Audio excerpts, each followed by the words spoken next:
এই মহিলা জুলাই যোদ্ধা এবং ওসমান হাদি ভাইকে নিয়ে বিভিন্ন রকম নানা মন্তব্য করেন, সেই জন্যই আর কি তাকে একটু উত্তম মধ্যম দেওয়া হয়েছে। ডিপ্রেশন।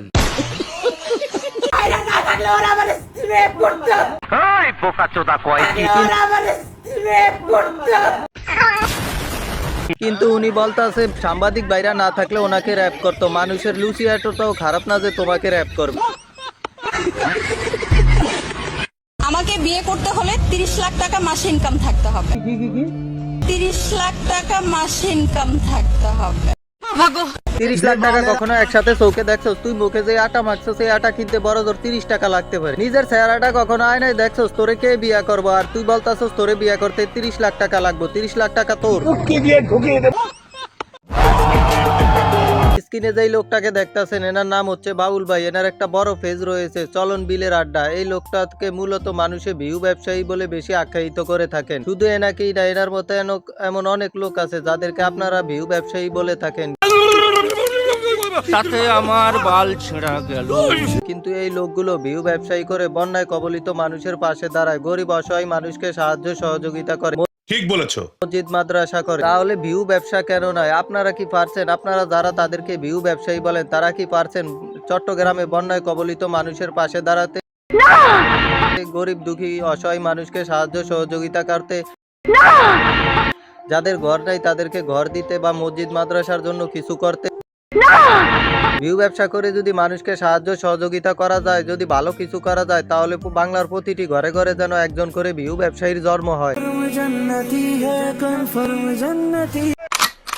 স্ক্রিনে যে ছেলেটাকে দেখতে পাচ্ছেন, এই ছেলেটা মূলত ট্রেনে ঘুরে ঘুরে মানুষের কাছে চানাচুর বিক্রি করে থাকেন। তো প্রতিদিনের মতো আজকে এসেছিল চানাচুর বিক্রি করার জন্য।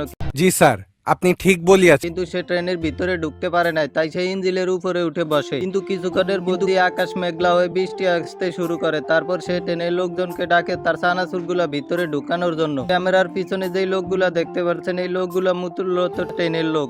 সঠিক বলে। তারপর ছেলেটার চানাচুর গুলো তারা ভিতরে নেয়, কিন্তু লোকজন ছেলেটাকে বলে যে আমরা চানাচুর খাই। ছেলেটা বলে খান খান, তারা ভিতরে নেয়, কিন্তু ছেলেটাকে ভিতরে ঢুকাতে পারে না কারণ দূরত্বটা ছিল বেশি। তারপর বৃষ্টি এসে ছেলেটা ভিজতে শুরু করে, কিন্তু ছেলেটার মুখে হাসি। তারপরও কেননা তার প্রতিদিনের রোজগার করার যে জিনিসটা, সেই জিনিসটা সে সেভ করতে পারছে। তো এইভাবেই পুরুষ প্রতিনিয়ত যুদ্ধ করে যায় নিজের পরিবার এবং ফ্যামিলির মুখে হাসি ফোটানোর জন্য।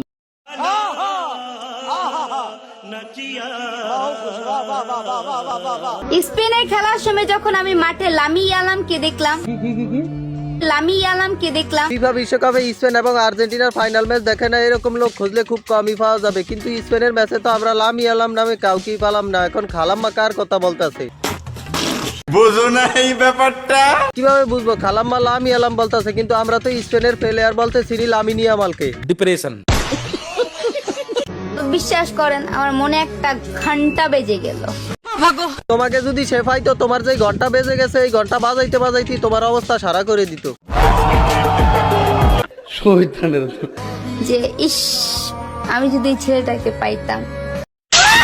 এখনো ঠিক মতো নামটাই উচ্চারণ করতে পারে না, আবার তাকে পাওয়ার স্বপ্ন দেখে। আসলে টিকটকার তো টিকটকারের দ্বারা সবই সম্ভব। জে কে শান্ত খানকে তো আপনারা সবাই চিনেন। তিনি ভাই পরিবেশটা সুন্দর না? মূলত গঠনমূলক এবং শিক্ষণীয় ভিডিও বানিয়ে থাকেন। এই শান্ত খানই একটা সময় ছিল পার্ট টাইম টিকটকার। ডিপ্রেশন।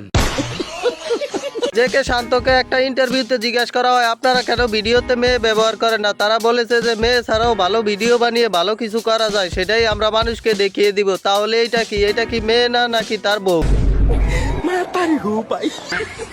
কয়েকদিন আগেও সে মেয়ে ছাড়া ভিডিও বানাতে পারতো না, আর এখন সে মিডিয়ার সামনে মিথ্যা বলা শুরু করে দিছে। আসলে এরা টিকটকারের দ্বারা সবই সম্ভব।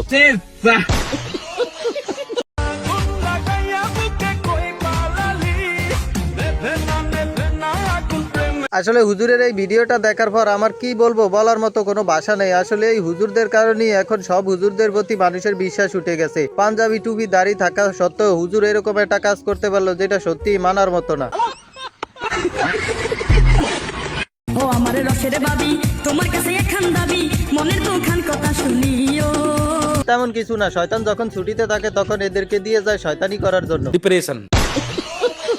আর এরাও যখন হঠাৎ করে দায়িত্ব পায় তখন আর নিজেদেরকে সামাল দিতে পারে না, তাই এরা এরকম করতেছে। আসলে এদেরকে শয়তান বললে ভুল হবে, এরা হলো ফেতনি। বলেন কি? এখন অনেকেই বলবেন যে এদেরকে ফেতনি বললাম কেন, কারণ এদের আইডির নাম দেওয়া হয়েছে ফেতনি পাবলিক।